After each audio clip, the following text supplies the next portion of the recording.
Hausa kan ce soyayya gaban jini kuma so hana ganin laifi. Zakin zaka feren soyayya ne dai ya sanya wannan matashi mai suna Musa Rafin Kuka ya sanya hotunan Rashida mai sa'a fitacciyar 'yan wasan kwaikwayo a shafinsa na Facebook har ma ya mata kirari da cewar gimbiya sarautar mata ya kuma ƙara da cewa idan da za ta amince sai ya wub da ita. Sai dai jim kaɗan bayan wallafa wannan bayani ya yi a shafinsa na Facebook sai kuma ga labari ya canza inda kwana guda sai aka hangi matashin cikin wani bidiyo daban inda ya fito ƙarar yana neman afuwarta da cewar ya fice gona da iri ya kuma yi riga malam masallaci. Na yi wannan bidiyo ne domin in nemi yafiyar Rashida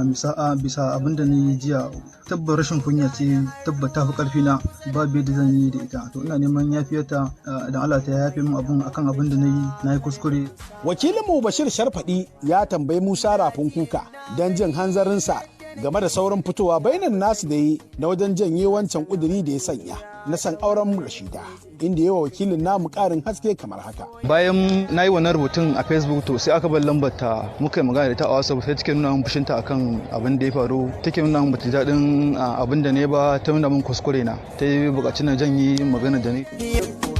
Ko da yake dai a cikin jawabin Musa Rafin Kuka ya ce ba tsoratar da shi aka yi ba, ya fito ne don raɗin kansa, ya fito ya janye waccan soyayya bayan da suka tattauna da ita. Da yake Bahaushe kan ce karfe ɗaya fa baya amo, hakan ne ya sanya maka tuntuɓi Rashida don jin koshin ita ce ta tsorata wannan matashi Rafin Kuka, inda ta ce haram ba'idan ba ita ta tsorata wannan matashi ba, sai dai ta yi wani jirwaye mai kamar wanka inda ta ce ruwa dai ba su an kwando ba ne. Daman ni ai mai tashe ce mai sa'a ce wannan yaron da aka ce shi Rafin Kuka, ni da shi mun yi magana, ya ce shi fan ɗina ne, yana son fim ɗina tun yana yaro yake son fim ɗina, so ya rasa ta za a yi sakon shi ya kai, shi yasa yayi haka. Kuma wannan magana da ya gaya min ai ni da shi mun yi magana da shi a waya ai, na ce mishi to shikenan bai kamata da ya rinka haka ba ta yau bace ba, ni ba kuma yarinya ce karama ba, ni matan manya ce ba matan yara bace, ni ka kalli me sa'a mana.